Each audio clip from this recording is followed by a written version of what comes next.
네, 안녕하십니까. 이제 시작을 하도록 하겠습니다. 우선 저는 이번 글로벌 액션 체인지 특강의 주관 및 운영을 맡은 이제 희망한대 SDGs 엠베서더 동아리의 회장을 맡고 있는 이제 국제학부 2학번 최서연이라고 합니다. 반갑습니다. 네, 저희가 지금 진행하고 있는 러브 액션 체인지 특강은 글로벌 사회혁신단이 이제 사회혁신 분야의 다양한 전문가분들을 모시고 2023년부터 진행하고 있는 특강 시리즈입니다. 이제 이번에 처음 저희 SDGs 엠베서더가 운영을 맡아서 진행을 하게 되었습니다. 저희는 현재 사회혁신단 소속 희망한대 동아리인데요. 명칭은 SDGs 엠베서더고 이제 다들 아시다시피 UN 지속가능 발전 목표에 대해서 다 같이 공부하고 또 이를 한양대학교 내에 알리는 그런 활동을 하고 있습니다. 일단 SDGs는 UN에서 2016년부터 2030년까지의 달성 목표를 가지고 이제 설정을 한 빈곤 문제 해결과 지속 가능한 발전을 위한 목표입니다.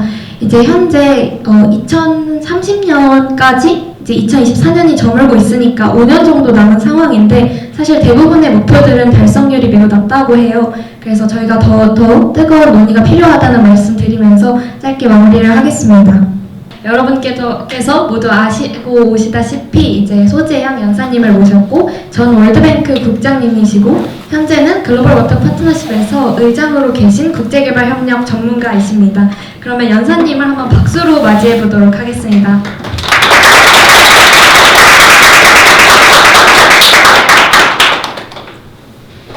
Okay, thank you very much for inviting me to meet you. I'm really happy to be here at Hanyang University. It's a school rich in tradition of public service and public-private partnerships. And so I was delighted that Professor Shin invited me to meet with you. I know you have exams starting next week, so I'm especially happy that you took a few hours off to meet me. I want to start by giving you a little introduction to who I am.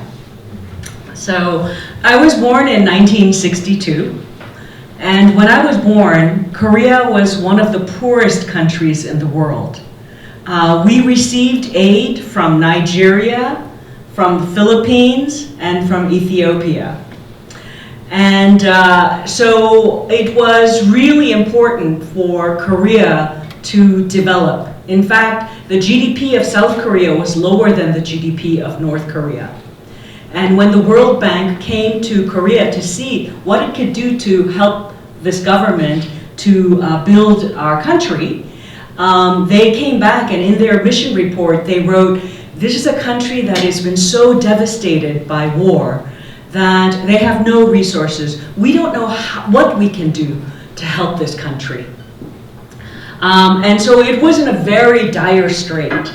And, but my father worked at the UNDP, United Nations Development Program. And as a result, in 1970, we moved to Saudi Arabia.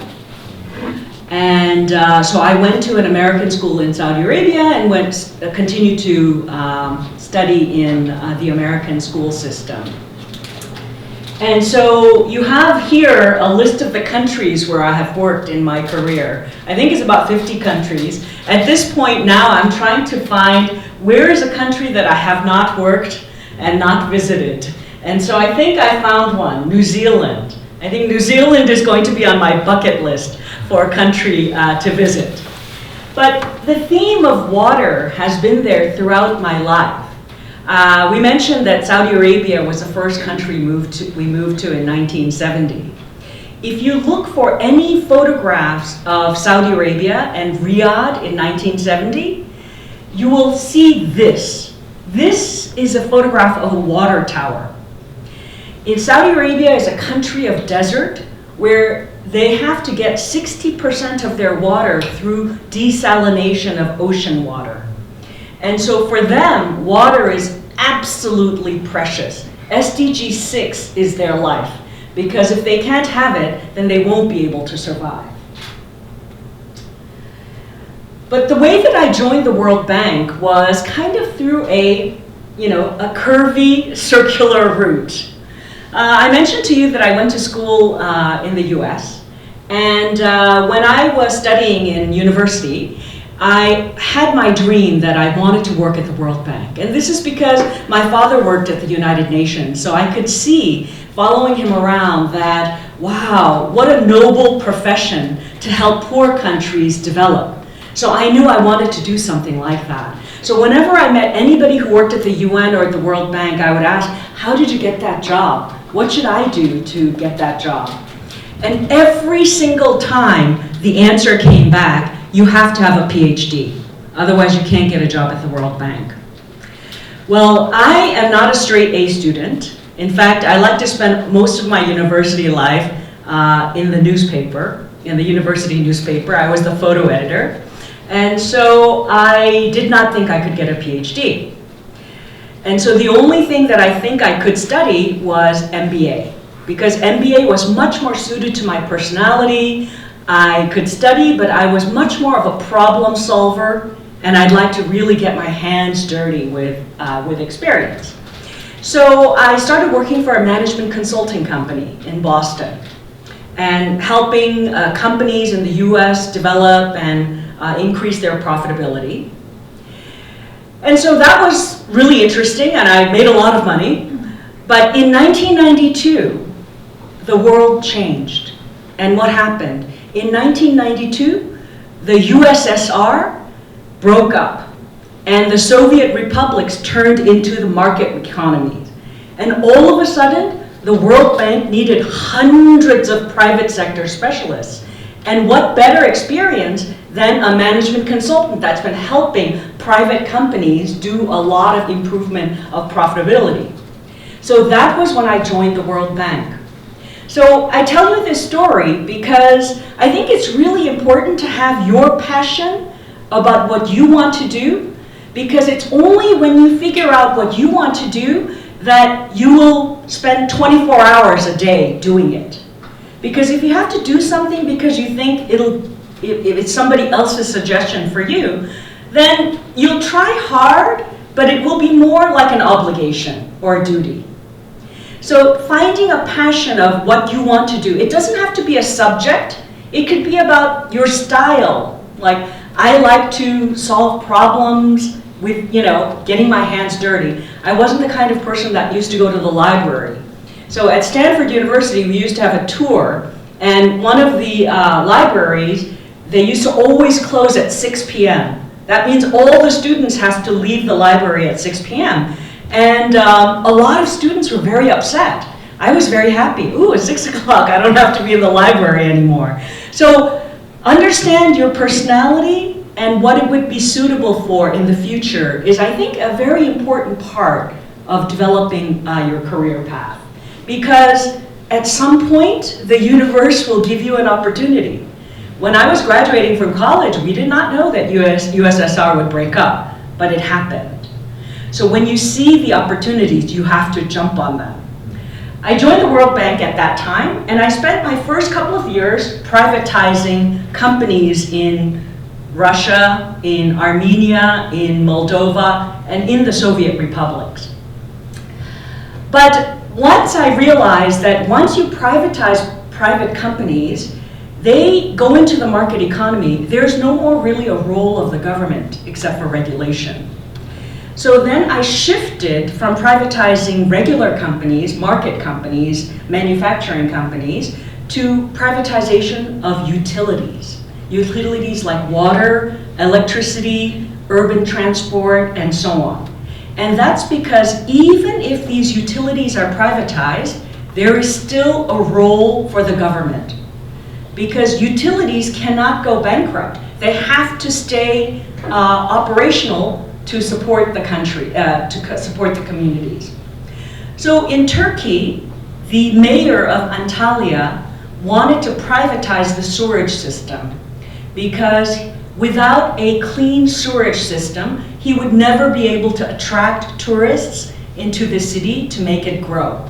So he hired the World Bank to privatize this sewerage system. So my job was to go through hundreds of pages of contracts and explain what this legal language meant to the government officials in Antalya. Now, I'm not a lawyer, so why was I asked to do this? Because they needed somebody to take this legal language and explain in practical terms to non-legal people, to government officials, what would be the consequence of this aspect of the contract. So actually, my work on this was 6 months I would fly in from Washington, D.C. to Antalya. I land at midnight, go into the hotel. At 7 a.m., I would go to the office and start going through contracts, hundreds of pages of contracts. Then at 10 p.m., I would go back, eat my meal at the hotel. Next day, same thing. Until one day, I worked very late in the office, so late that everybody else had gone home and it was very quiet in the city. There was nobody on the streets. I walked out and suddenly I smelled the sewage on the street. And I remember suddenly thinking, if I don't do a good job on this project, then if I do a good job on this project, then Antalya residents will not have to smell this sewage anymore. So in all the work that I did at the World Bank, even though my actual work could be something very boring like document analysis or something, I could see that the system could change. And today, Antalya is a thriving vacation city. A lot of Koreans go there. I don't know if you've ever been there, but it's beautiful. And they could never have done this without the private sector involvement. Water has been one of the greatest problems for urban development. And a project that I had in Bangladesh was really to protect Bangladesh, Dhaka, from flooding. And every summer, Dhaka used to flood. And the World Bank supported Bangladesh by putting in these stormwater drainage pumping stations. So again, how did I do this project? Because I have an MBA and I do mostly financial analysis or contracts work. So usually in the World Bank, when you work, you have a team. You have a team of engineer, financial analyst, environmental specialist, social scientist, and so on. So in this project, I was the team leader and the financial analyst. And it's a very different team than in most organizations. In most organizations, when you're the team leader, that means you've done all the jobs and therefore you got promoted to team leader. But in the World Bank, when you do a project, you are managing a team. Everybody on the team has a skill that's a different skill from your skill. So you have to learn how do you manage people that know more than you about certain topics. And that's another skill that you learn when you work in international organizations. Everybody on the team has their own specialty, and you have to learn from them and also be able to incorporate their contributions into a successful project. In Pakistan, the project that we were given was they have a lot of garbage. Again, garbage is a very important part of a city functioning well. And so the Pakistanis needed a lot of support because their garbage dumps look like this. And I asked the World Bank's top solid waste management specialist because the Korea Export-Import Bank had some technical assistance funding, which they would just give as a donation to countries. And I went to the top water sanitation, the solid waste management specialist in the World Bank, who was Swiss, and I asked him, you know, the Korean government is offering some of this funding, but should we take it? And that's because the Korean funding was only tied to Korean knowledge. So Korean consultants would come and help Pakistan. And the solid waste management advisor said, yeah, we should take it because Korea is one of the world's top in solid waste management. And they operate the world's largest solid waste management landfill. So we brought the Korean consultants to Pakistan, and this was the first time that they had come. So it was the Korea Environment Institute, the consulting company that built the solid waste management site, and Hanyang newspaper. And the reason that they brought Hanyang newspaper was they wanted to see what can Korea do to help countries, developing countries like Pakistan. So this reporter came with us on our visit to see what were the findings. So on the first day, the Koreans gave a speech to all the mayors that were involved in this project. And they showed this beautiful photograph of the 수도권 매립지. And they said, you know, we know how to do this, it's operating perfectly, and this is really a fantastic solution to your solid waste management problems. And while the Koreans were making the presentation, the mayors started to fidget, they started looking at their cell phones, some of them, went out to smoke a cigarette. And so at the end of the day, the Korean team came to me and said, Ms. So, why are the Pakistanis not interested? Because their garbage dump looked like this, and we can help them look like this. Is it because our English isn't good, or what are we doing wrong? And I said, no. They're not interested because their garbage dump looks like this, and the Korean one looks like this. They think they will never be able to get to this level. So, oh, yes, we understand. So that night, the Korean team searched all their documents, and they showed on the next day, the first photograph they showed was a photograph of an old landfill in a place called Nanjido. I don't know if you know that. So that was really kind of an old landfill, not like this, not as bad as this, but still something that where the Pakistanis could understand, oh, the Koreans were able to achieve in very, very fast time to go from here to this. So after that, not only the mayors were very interested, but they brought all their teams and they wanted to really learn from the Koreans how to get here. So a third example of why I'm giving you this story is it's not easy when you live in an industrialized country to work in organizations like the World Bank, because those of you, I mean, I'm not sure even if your parents were born in 1962, but you don't remember what our country used to look like. Our country used to have sites like this.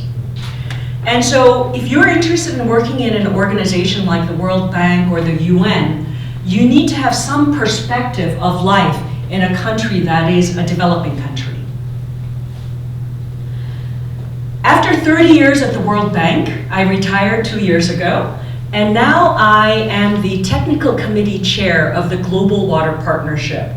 It's an intergovernmental organization with a network in about 180 countries, 2,800 organizations, public and private, and their goal is to support countries to achieve SDGs 6.5.1, and that is integrated water resource management. So SDG 6 is water, but it has many different components of water, and I'll talk about that a little bit later. But one of the key aspects of integrated water resources management is, let's talk about SDGs first. SDG 6. SDGs to me are right now the only global agenda in the world. And it's that all countries of the world have signed up to. Actually, even North Korea reports on their progress on SDGs at the UN. So this is the most comprehensive set of goals. And another reason that the SDGs are so important is that the SDGs were launched when the Secretary General of the United Nations was Ban Ki-moon. So Koreans have a special connection to the SDGs. We have to help every country achieve the SDGs by 2030. And President Yoon went to the UN and committed that Koreans would extend aid to other countries that need support to SDGs, specifically in the area of innovation, digital economy, and digital technologies, as well as AI. And I think that could have an important overall effect on every SDG. SDG 6 is the SDG on water, but almost everything in our world requires water or has an impact on water. So those of us who are focused on SDG 6 like to say, in fact, all SDGs are related to water. And I will ask my PowerPoint to be distributed, but there are 7 SDGs that are specifically directly related to water, then some that are actually related to water, and then some that have some distant relationship to water. But almost everything requires water. And SDG 6 is broken into drinking water, which is still a very difficult goal. 1 in 3 people in the world don't have access to clean drinking water. Sanitation and hygiene, 2 in 3 people in the world don't have access to clean sanitation and hygiene. But all of this is related to water management. Water management is goal 6.5, which is what we are mostly interested in. 6.5 is measuring how countries perform in integrated water resource management. So what that means is that because water has so many different uses, it could be used for drinking water, it could be used for industry, it could be used for agricultural purposes. What is the best way for a country to organize to make sure that everybody gets access to water? In many developing countries, when there's a drought and not enough water, then the poor people are just cut off from water. In many developing countries, when there's a flood, most of the flooded areas are in slums and shanties near the rivers, which are basically overflowing, and that's where poor people live. So SDG 6.5, which is Integrated Water Resources Management, is critical to make sure that everybody in society has access to water. And the good news is that it is progressing. So in 2017, SDG 6.5.1 was 49%. In 2020, 54%. 2023, 57%. And that's the global average. Korea, even though it is underwater stress, has a rating of 81% this year in this rating. But it's still not 100. And that's because there are still additional stresses on water. Water stresses are devastating to the economy. 1/4 of the world faces severe water stress. Certain cities in the world, like Cape Town, could actually run out of water completely. So they're thinking, should we put water in tanking ships and ship it over? It's really serious. So water stress is both too much water and too little water. And that's the most frustrating aspect of water. So here are some photographs of water stress. 2 years ago, there was severe flooding in Libya.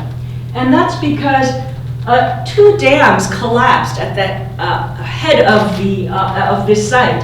And therefore, the water that flew completely flooded this entire city.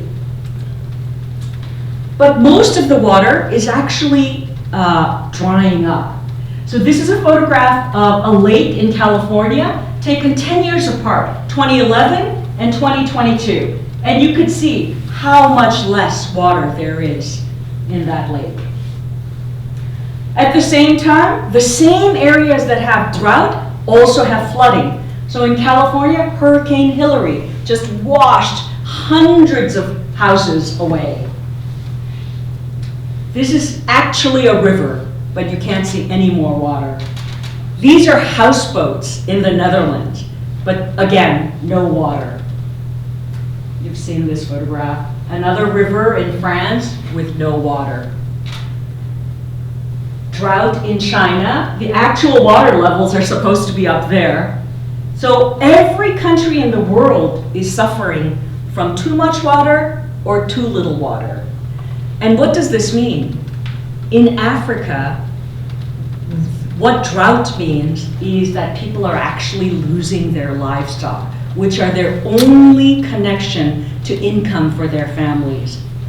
In some countries, when we offer water to the rural villagers, their families are trying to decide, should I give it to my cows or should I give it to my family? Because if the cows die, their link to income for their family also dies. So lack of water is not something that you see in a newspaper. It has a direct impact on people's lives. And climate change is the continued stress that will make water problems even more devastating. I told you that Korea's rating on the SDG 6.5.1 is 81%. What is the remaining? How are they going to be preparing for climate change? Climate change is actually causing severe migration patterns of people. So people are moving from Africa where there's no water into other places where they can get more water. And it's affecting every country in the world. Does anybody know what is this a photograph of? It's not from a science fiction movie. This is a photograph of San Francisco when there was a mountain fire and the entire city was enveloped. This is not from a filter. This is exactly how the city was. I told you that I went to Stanford, and so we're very close to San Francisco. A lot of my friends live in San Francisco. When I spoke with them, they said, it's unbelievable. I feel like I'm living in a science fiction movie. This lasted for days after the fires came out. And this type of crises is more and more frequent because of climate change. And so the type of crises that are hitting countries, drought, extreme temperature, flood, storm, wildfire, these are all caused by lack of water or too much water. So the crises that most countries face, and that you've also faced the flooding, and the people in the other parts of Korea are facing drought, we are all affected by water crises caused by climate change. And why is that important? The World Bank did a study on why some countries develop and why other countries don't develop. And I think until today, nobody has the right answer. Think back to 1962. Philippines was richer than Korea, Nigeria was richer than Korea, Ethiopia was richer than Korea. What happened to those countries and what happened to our country? It's not an easy answer, and I think that's one of the reasons I was so motivated to work at the World Bank for 30 years. Very often, on the weekends, I'd be thinking about my project. What can I do? How should I improve this? And some of my friends that were working in, banking or something, they would say, why are you thinking about work? It's Saturday. Because it's such a challenge. And it's a challenge today for the world. Why do some countries develop and other countries not? One of the answers that the World Bank had was that some countries develop not because they have better policies or the people are smarter, but actually countries develop because there's an absence of crises. So every time there's a crisis, whether it's a political crisis like war, or climate crisis like an earthquake or a flood, a country's development goes backwards. So whatever you can do to protect your country from crises, whether it's caused by climate change or by human beings, is critical for your country's continued development. And crises are important because not only do they have human costs, So number of people who are dying as a result of weather crises. And you can see that luckily, since 1970, the number of people who are dying through crises are going down, roughly. So that's good news. But the financial cost of crises is going up. Since 1970 until now, actually the financial cost of crises are going up. So crises have both a human cost and a financial cost. And for water, it's going to cost trillions of dollars of damage to the economies if we're not able to address them. So this comes to a topic that I'd really like to talk about and why I'm here speaking to you. It's a need for innovation. Innovation has really fueled so much change in the world. And I'm sure all of you who are have taken the innovation classes have seen this curve. But what has happened is that the rate of change in innovation has gotten faster and faster as a result of new technology. So when you look at prehistory, the invention of fire, the invention of wheels, the rate of change, then the invention of writing, water mill, gunpowder, printing press, optical lens, all of these change society. But as we start to get into airplane, transistor, fission, space power, the rate of change is going faster and faster. And now AI is going to speed up that change even faster. And so one of the things that GWP has done is to really try to fuel innovation in water. Last year, we supported a global contest on water and innovation, and it was co-convened by the president of Botswana and Sujawan Kongsa, which is K-Water. And we sent out this global notice for any small and medium companies that are interested in water and innovation. What kind of products do they have? And there were 4 winners that were selected from all over 300 applications for innovation from throughout the world. The 4 winners were Virtual Irrigation Academy from Australia. And what they had was very low-cost sensors that small farmers, poor farmers could use to test how much moisture do they need. The traditional type of irrigation, you just keep irrigating the water and it's endless. But because of climate change, people don't have that much water anymore. So they need to water only what the crops need. And that was the product that came from Australia. Very cheap that anybody, any poor farmer or small farmer could use. The second was the Innovation Award given to Cast Company, which is a company in Korea that's using oxygen to purify vegetables, fruits, clean, and so on. So that's also a type of a water conservation. Usually you use water to clean vegetables and wash things, but this company developed a method to do that through oxygen. The third was a Scalability Award, and this was given to a company in the Philippines. The Philippines, I don't know if any of you have been there, it's a land of 2,000 islands. So it's very difficult to design a water system with pipes. They have to have a water filtration system that works in small islands. So this company, Next Level Water, these were all former investment bankers and management consultants. They developed a solar-powered water kiosk that could be put in individual islands to purify water. And then the final one was a special recognition to a 14-year-old girl in the US who decided that she wanted to do something, but she was still young. So she started developing handicrafts to sell so that people would buy them and donate money. And as a 14-year-old, she had already raised $1.4 million. So that's real dedication to innovation in a way that she could do something at her age group. So I would like to put a challenge to you on SDG 6, which is what kind of innovations can help countries to improve water usage. So in order to try and develop an innovation, the first thing is to understand the problem. So when you look at water, it's used in many different ways. The great majority of water is used in agriculture, 70%. Then industrial and domestic, 11%. So some of your solutions will target some specific aspects of water use.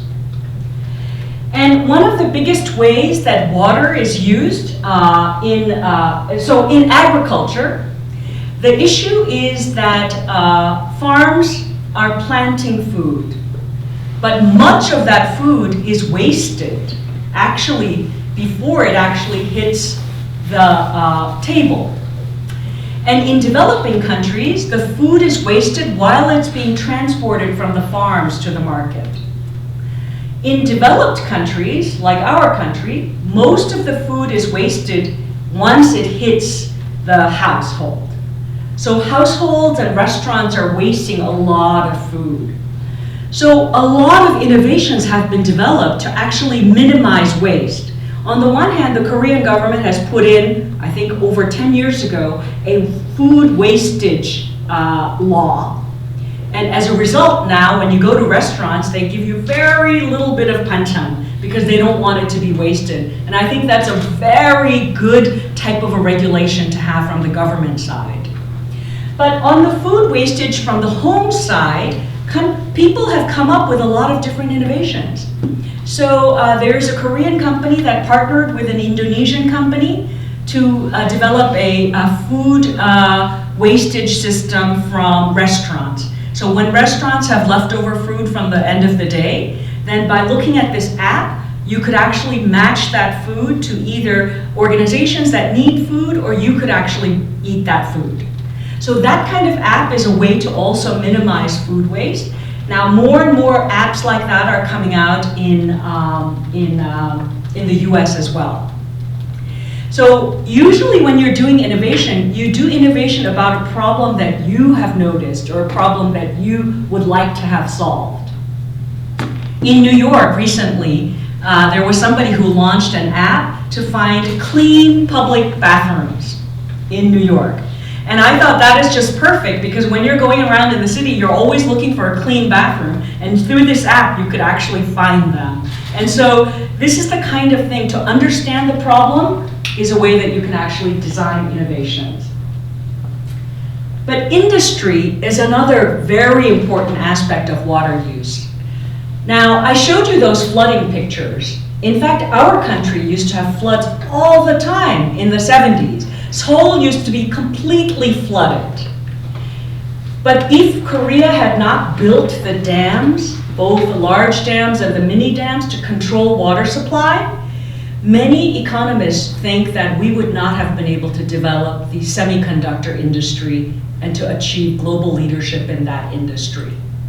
So really understanding industrial water and how industrial water can really provide a steady supply of this resource to industry is another aspect of innovation.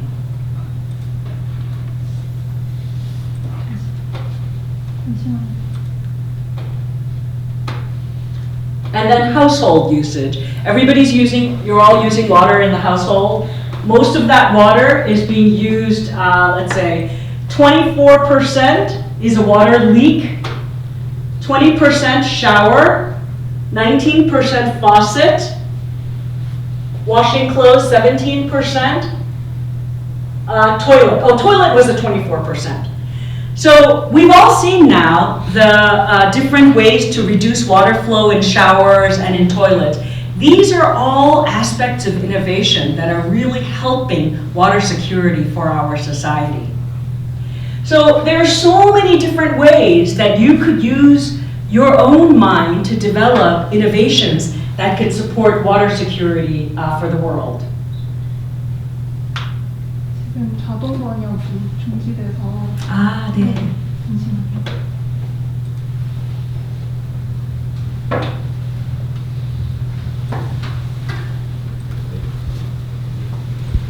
옆에 물 좀 드셔도 돼요. 감사합니다.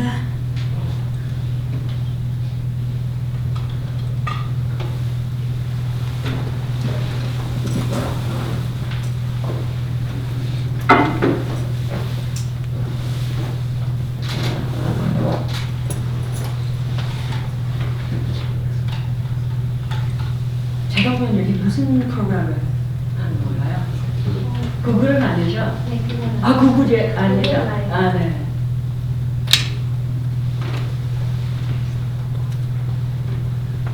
Okay. So I'm asking you to develop these innovations, but other people have also tried to develop innovation. About 5 years ago, Bill Gates launched the, I think the $10 million toilet challenge, because he saw that 24% of all household use is toilets. And he said, if we could save that 24%, then we could have better water security. So he challenged the leading universities in the world and leading organizations to invent a toilet that does not use water. So students from MIT, Caltech, University of Toronto, everywhere submitted designs. And the winners were from Caltech. So I don't know if you've heard of Caltech, but it's probably the top engineering school in the US. But these students wanted to take their engineering degree to solve a common but a devastating problem. So they invented, I think, a toilet that can evaporate the refuse. I'm not sure. But the other winners were Cranfield University from the UK, India, and a couple more from the US. But universities only develop the prototype, right? So if you want to use them, you have to do mass production. So I understand that Samsung was the one that was selected by Bill Gates to try and do the mass production.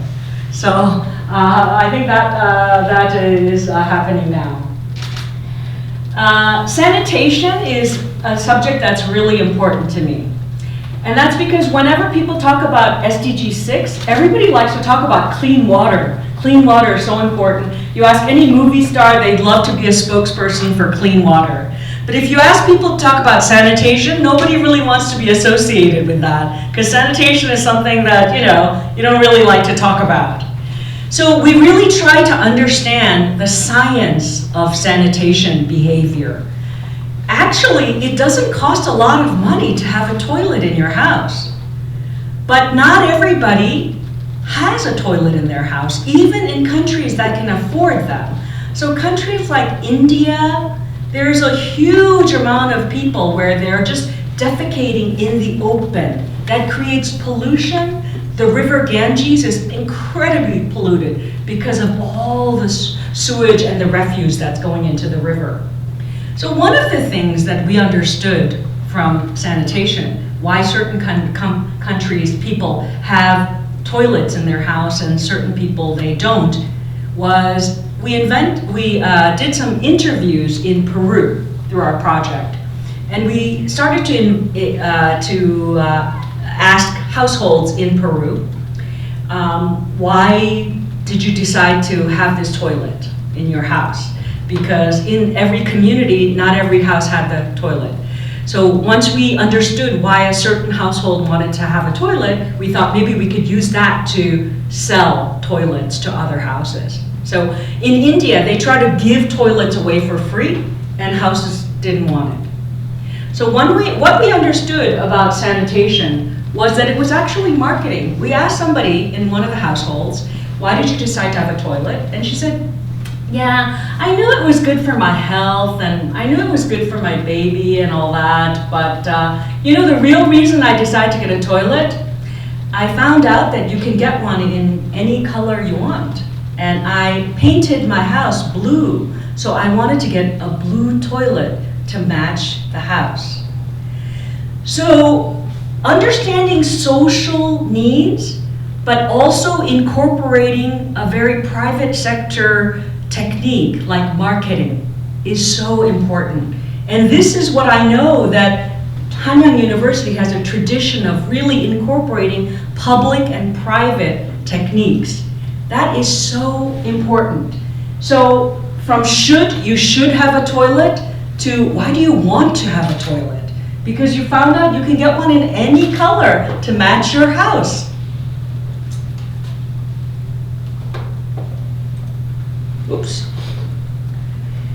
And another example of that aspirational marketing was about 20 years ago when we first started to get cell phones into Africa. 20 years ago. And until then, Africans didn't really have the network, right? So it's not just the selling the telephone, you actually have to have that network so that they can actually use the telephones. So the very first companies that went into Africa thought, oh, African countries are poor, so we need to sell like $10 telephones or $5 telephones so that everybody can afford it. In fact, no. At that time, telephones, mobile phones, were considered a luxury item, so every African wanted the $500 telephone. So those people that were trying to do good and helping poor people and poor countries, we didn't understand the mentality of the people in those countries. So it's really important to understand these marketing techniques. In fact, one of the staff at the World Bank, I know that we're going to be talking a little bit about, how to get a job at the World Bank. It's very important to have developing country experience, but it's also important to really understand how a system works. So one of my colleagues at the World Bank came to the World Bank without any international experience. What was her job? She studied nutrition in university. And then her job was working for a Korean company. I think she worked at Lotte in their food and beverage division. And she eventually turned into designing school lunches for Korean students and developing the menu to make sure that it's nutritious and low cost and so on.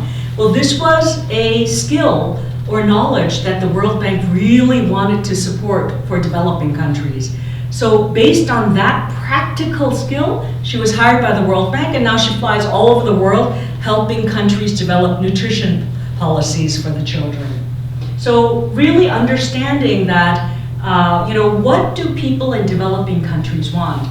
In fact, after 30 years in World Bank, I know that what people in developing countries want is the same thing that people in developed countries want, what we want.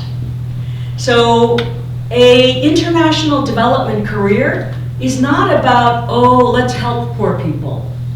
An international development career is about how can we share knowledge so that developing countries can also make the right decision for themselves. I think probably my best experience at working in a developing country was in Pakistan. In Pakistan, when I, as the World Bank representative, would propose a project and I would say, oh, we want to do this way, that solid waste management project, and we wanted to, develop 3 different landfills and we do this, they would argue with me. And they would say, no, we don't want that, we want this. And that was the best relationship that I had. Because they didn't look at the World Bank and say, oh, thank you for giving us the money. They said, no, you're going to help us, but we are in charge of development in our country. And that is, I think, probably the best model of development, when the country leads its own development. And this is my last slide.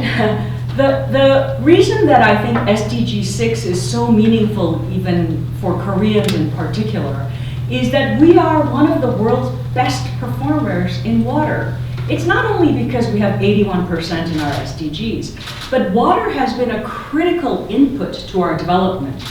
So 1962, when I was born, you can see that, North Korea and South Korea had almost the same GDP. North Korea had minerals deposits, which are actually quite valuable. South Korea, we didn't have much. We had mountains and we had rivers. The mountains that Koreans love, what that does is that all the rain that we get goes straight into the ocean. So 70% of Korea's rain is lost to the ocean.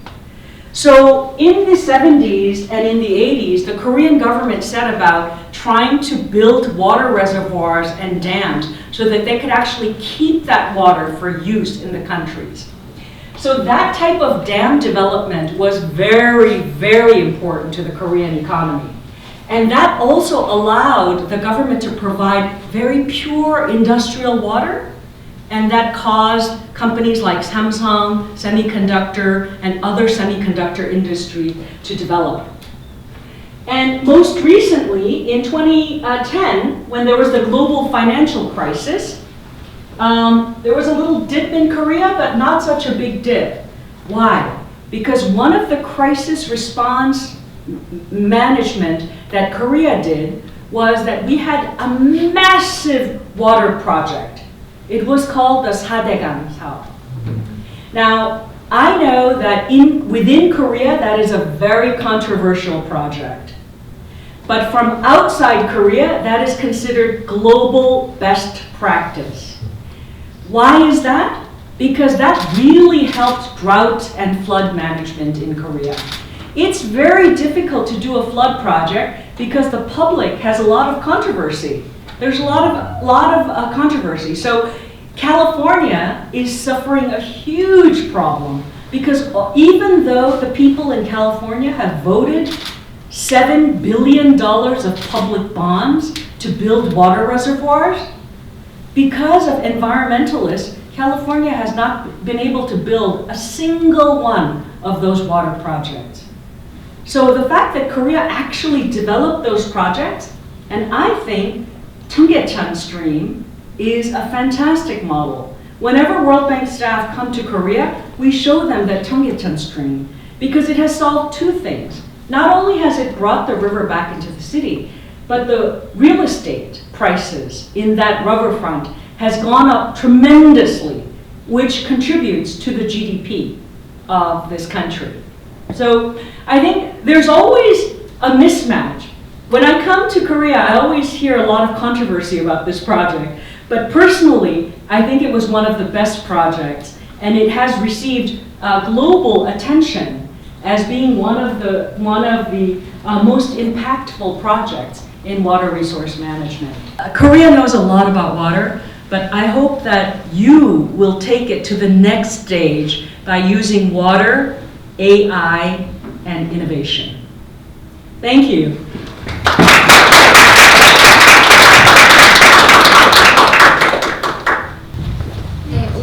저희가 Q&A 진행에 앞서서 저희가 구글 폼으로 사전에 질문을 좀 받았었는데요. 그 질문들을 다 다룰 수는 없었지만 좀 공통적으로 나온 질문 두 가지를 먼저 연사님께 여쭤보면서 시작을 하려고 합니다. 일단 첫 번째로 가장 많이 나왔던 질문이 연사님의 개인적인 가치관과 인생 목표에 대한 이야기였어요. 그래서 혹시 그 부분에 대해서 먼저 말씀 부탁드리겠습니다. Well, I've had really honor to work in, I think, something that I think is so important, which is development for countries.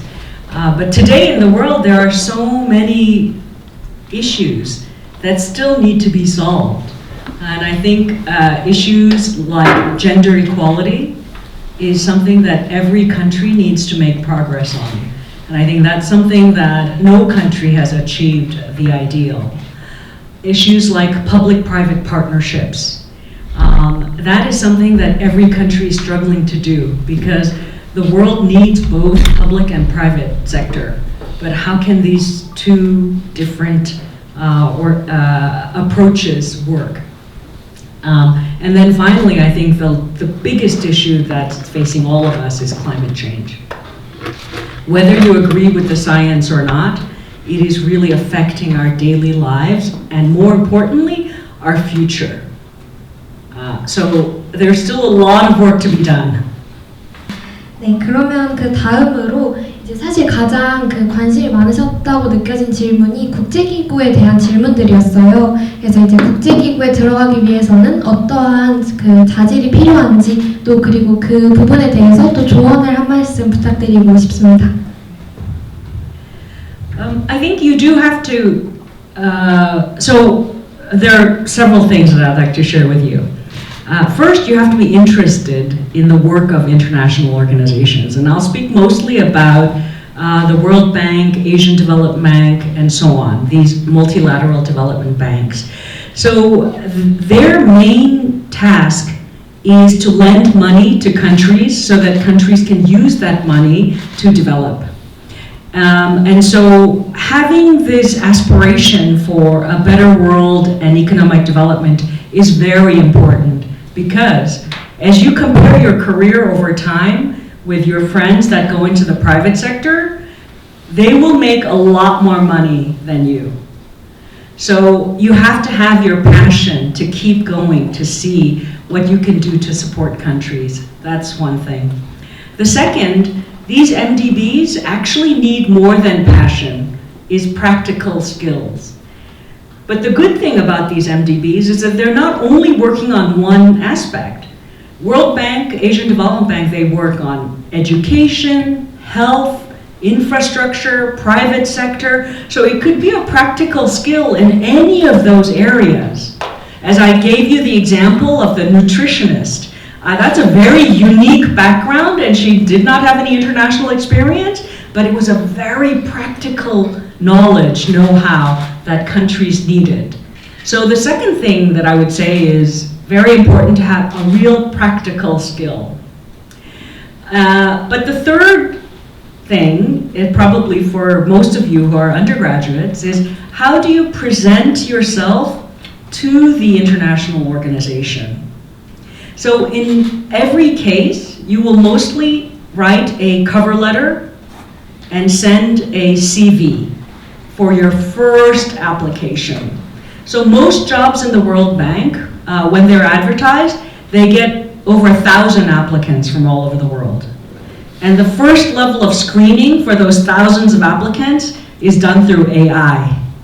So it's not even done by people. So you have to make sure that your CV and your cover letter includes the key words that the World Bank is looking for. Because sometimes they don't have time to look through and read and figure out, oh, who is Jae-Hyang So? They'll just have to say, okay, does she know how to do, financial analysis? Does she speak French? We need to send somebody to Africa. So there are very important things that need to come out very clearly. So for example, if you say, I graduated from Hanyang University with a degree in economics, the people over there may not know what Hanyang University is. If you say, I was, top 5% in my class, they might not know what. So you have to say top 5% in a class of, 1,000 people, to show the kind of leadership and the achievements that you've had in your school and in your career. And I've been told that's difficult for Koreans to do, because Koreans don't really like to brag about yourself, but you have to do that. So in many American universities, they have career counseling centers where they will review your cover letter and your CV to help you to improve it. And I've actually done it now for my nephews and nieces, and it can be done. And my nephews and nieces, some of them feel like, oh, I've never had a job, how can I get a job? And they prepare a CV. But actually by talking to them and understanding what they did, it can be presented in a CV as something that's very critical to the job of MDBs.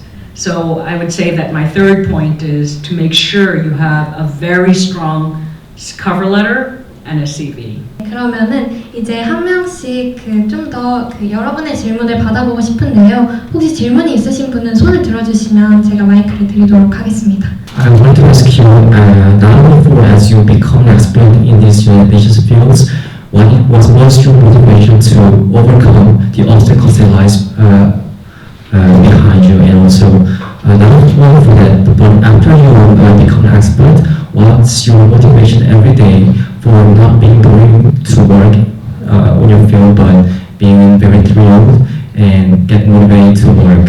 And secondly, I want to ask you, what's your recommendation to enter the United Nations organizations for preparing for the GPU program, or secondly, working in some private corporation, private companies, and then get some professional backgrounds that transfer to the United Nations. So I want to ask your recommendation. And lastly, what should I prepare for the skill set to prepare for entering the United Nations organizations, including the second foreign language. So I wanted to ask you what kind of languages should I learn, including some French, Japanese, Chinese, something like that. So thank you so much. So let's talk a little bit about the JPO program from the UN. The UN's JPO program, just like the World Bank's Young Professionals program, is a way for young people to get a job in these organizations. And to qualify, there is usually an age limit. I believe it's 30 or 32. And you have to be lower than 30 or 32. And you have to speak at least 2 of the official 5 languages of the organization. The World Bank has 5 official languages: English, French, Spanish, Arabic, Chinese. So you have to speak 2 of those. I think the UN has more than 5 official languages, but you have to speak also 2 of those. So that language training is very important. The second thing is, now that I'm 62, and if you see my CV, it looks like, wow, you know, she went to all these schools and then she got a job at the World Bank and all that. But I can tell you that every time when I was at that stage, when I was applying to Stanford or when I was applying to the MBA program, it was like I was just at the edge of the cliff. Either I could be total complete failure or I could get accepted to Stanford University. So that's normal. I think every time you're going into a test or making an application, you probably feel like, am I ever gonna make it? So my approach is you have to keep pursuing your passion, but also be realistic. So I was told constantly, unless you have a PhD, you will never be able to work at the World Bank. But I knew I could never do a PhD. I was a straight B+ student, and I didn't really like being in the classroom. And so I did my MBA. But I had an opportunity still to work at the World Bank. So you do have to pursue what you like to do, but I can't tell you what that is. You have to pursue it, but I can tell you that there could be some surprising skills that you need. So we talked a little bit before this lecture about filmmaking and communications and storytelling. That is such an important skill in international development because somebody needs to be able to tell the story of how one country made the development and how another country didn't. As I told you, we still don't know in the world. So sometimes you might think that, oh, a filmmaker, what could they do in international development? But there's a very important thing they could do. So almost anything you study has a relevance in a developing country. And then finally, I will say that in today's world, the World Bank became very important because there wasn't a free-flowing financial market in the world. But now there's much freer financial market flows around the world. So countries don't need to only go to the World Bank for money. So you could have a development impact also by working in the private sector, in venture capital, in private equity, in commercial banking.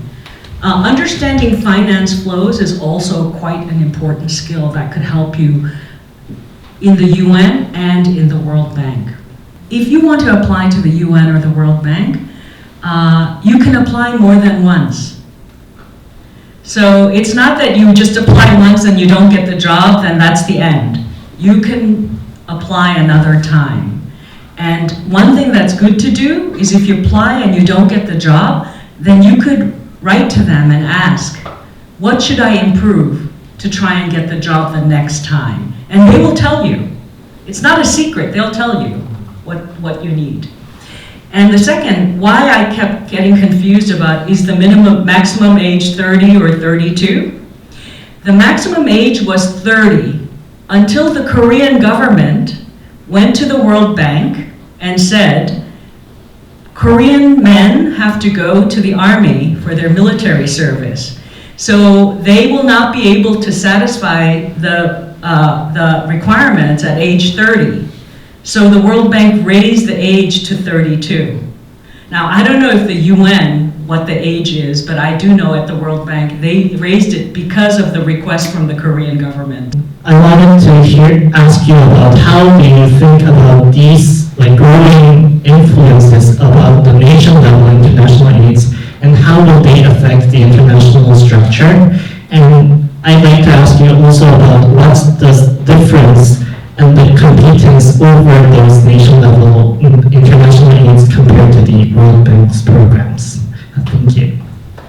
So this has to do with the two types of international aid. There's multilateral aid, which is the type of that's given through institutions like the World Bank, but there's bilateral aid, which is given directly by countries. And in fact, bilateral aid is much larger than multilateral aid. In the global aid structure, multilateral aid is just a tiny fraction of bilateral aid. So most aid is going from one country to another. And that's the same for our country, it's the same for every country.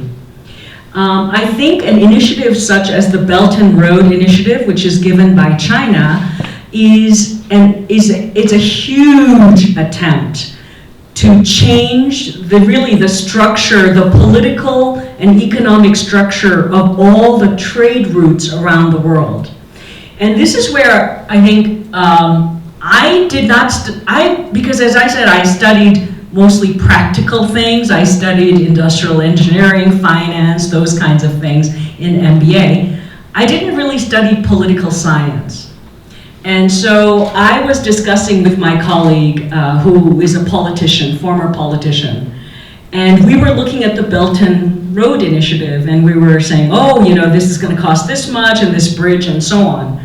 But he looked at it completely differently. He showed me the globe and he said, here are the proposed Belt and Road Initiatives. What that will do is completely change all the trade patterns in the world. Until now, I am not sure how much has progressed on the Belt and Road Initiative, but it's clear that in this world, there are two major determining factors, economics and politics. But I don't know which is leading which, but every bilateral aid has much more clear politics embedded in it. And here in this case, I'm not saying that, whereas in multilateral aid, because it's given by a group of countries, it cannot be a strongly view of any one country. Korea has a significant aid program, which I have felt that it's given a huge amount of support to countries. And that's because Korea's development happened in a very short time period. So countries can really see, oh, this is actually possible, that we could also achieve what Korea has achieved. So, whenever we offer Korean experts to go into developing countries, they're highly welcomed. However, I can tell you that in many cases when we invite Korean experts to go and give a lecture to developing country, the presentations are highly scientific. And as a result, developing country politicians or government officials, they don't understand. So we have to learn how to tell that story in a very practical way to understand what is interesting for them to know. 일단 인상 깊은 순간에 대해서 한번 여쭤보겠습니다. There are so many examples. I think for me, one of the reasons I could live there, work there for 30 years is because I found things that are so fascinating. I could learn so much from my colleagues as well as from the countries. But I'll give one example. This happened in Vietnam.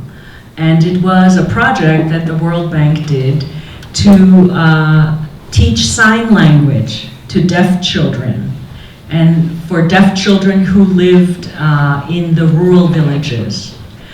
So in Vietnam, like in many countries, there are many facilities for handicapped children in Ho Chi Minh City or Hanoi, in the capital, in the big cities. But these facilities don't exist in the rural villages. So the World Bank started a program to teach sign language to deaf children in rural villages.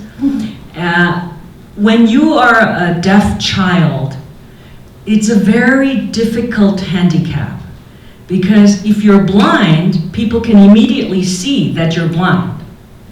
But if you're deaf as a baby or as a young child, it's not easy to tell that you're deaf.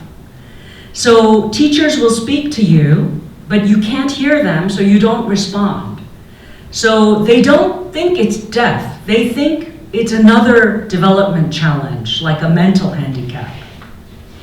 So these children have a very restricted future. So we went to visit one village where children were being taught sign language. And that teacher was so amazed at a change that had come in this child who was 4 years old. She would go to the school and she would be very quiet because she couldn't communicate, she couldn't understand the teacher. She would just stand in the corner for 6 hours and then come home. But within 6 months of learning sign language, she completely changed her personality. And now she would go and play with everybody, she was raising her hand, she was communicating with the teacher. So this small class had completely changed her life. It made her parents so happy, it changed their entire family's life. And I realized that, you know, that project did not take a lot of money, but it completely changed people's lives. And I think that's what we're really aspiring to do when we work in international development. But another thing I wanted to ask you is, have you all done a Myers-Briggs test? Do you know? Yeah, MBTI. So there are some interesting things. So in the World Bank, they would do Myers-Briggs tests, personality tests for their employees. And it was something like 70% of the people who work at the World Bank were INTJ. Is that a surprise? So INTJ, so do you know what the INTJ is? Yes. Okay, can you tell us what it is? I can't remember all of them, but I'll explain the meaning after you say what it is. I'm not INTJ, but INTJ. I 소심하고 조용하고 N 상상력 많고 T 약간 분석 잘하고 J면은 이제 계획적인 사람이니까 그런 사람이 또 월드뱅크에서 잘하는 것 같습니다. Right. So the World Bank did this personality test, and they found out that 70% of all the people that worked at the World Bank were INTJ. And that's because we go to developing countries and we say, okay, Pakistan, you should do this. You know, China, you should do this. But actually, we don't know if that's going to work. And so when the World Bank found that so many people are INTJ, they said, this is a disaster. We cannot have so many INTJ. So they started doing personality tests in all their recruitment to make sure that there was a balance of personalities, because we desperately need people who will listen to the countries and say, what is the problem they want to solve? 질문은 앞으로 혹시 목표나 계획이 있으시면 어떤 것들이 있으신지 궁금합니다. As we approach the 2030 deadline for the SDGs, it seems that while some goals have made significant strides, but others have faced considerable backlashes, including the water security issues like you mentioned, which also relates to other aspects of SDGs. And what do you envision for the future of SDGs beyond 2030? For instance, do you foresee the establishment of new, more ambitious goals, or some new goals in addition to current existing SDGs goals, or given that such ongoing impacts are so important? Thank you. I think those two are excellent questions. They might be related to each other, but it's likely that most of the SDGs will not be achieved. And so there will, I hope very much, I hope there will be new goals. I am sure that the new goals will include climate change, although climate change is not a scientific issue. It's a political issue, which is quite surprising. But I do know that I live in the US, and given the recent elections, most likely the US will pull out of the Paris Accord again and reduce all their climate change policies, if not eliminate them. So I'm not sure how that will happen in the international global politics. But I do believe that climate change, if we have not already missed our opportunity, we must really figure out how we will adapt to climate change and to fight against them.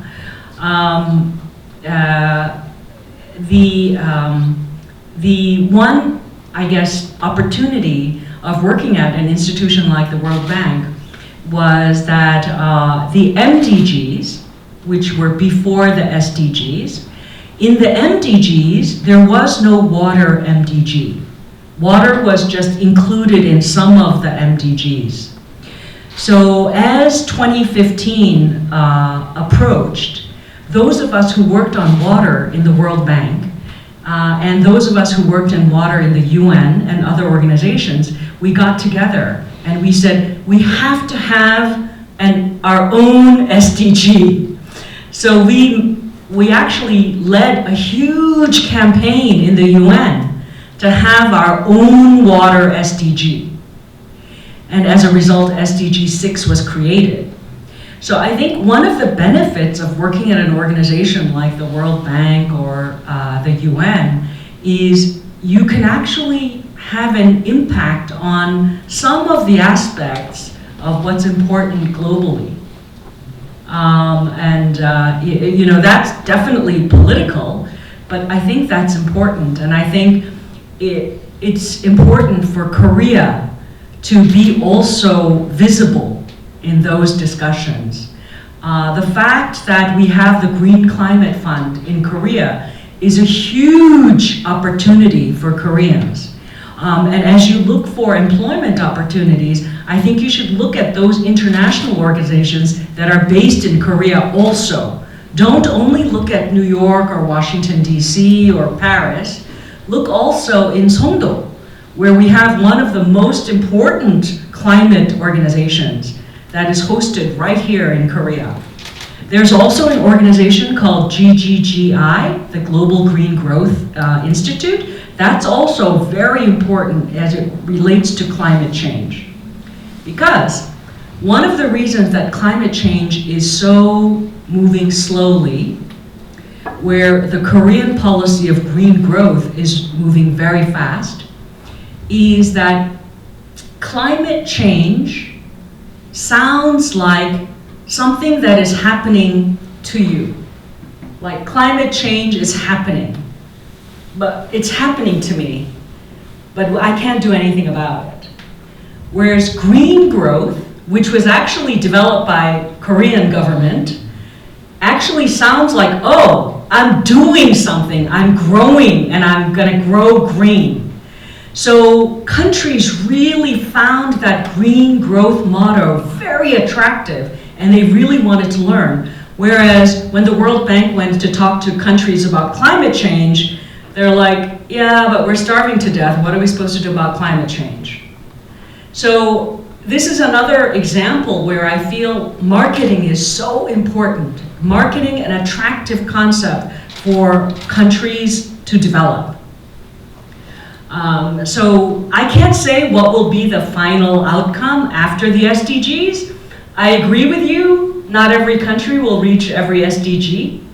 But I do hope that there will be a new set of global goals after 2030. And I'm sure there is some politicking right now going on in the UN to develop that. And then, 둘 다 할까요? And then for my goals,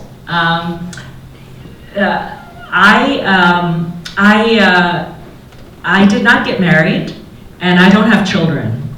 So one of the things that I'd like to do at this point in my career is to give back. And so having the opportunity to talk to our next generation's leaders is great to me. And so I come to Korea twice a year, and I love the opportunity, just as Professor Shen generously invited me to speak with you, to continue to speak with young people, to hopefully, so that some experience in my background can be useful to you as you forge your own careers. 네, 그러면 오늘은 이렇게 강연을 마무리하는 걸로 하고요. 그럼 이렇게 너무 좋은 이야기 나눠주시고 자리해주신 연사님께 너무 감사드리고 또 박수로 한번 마무리하도록 하겠습니다. 감사합니다.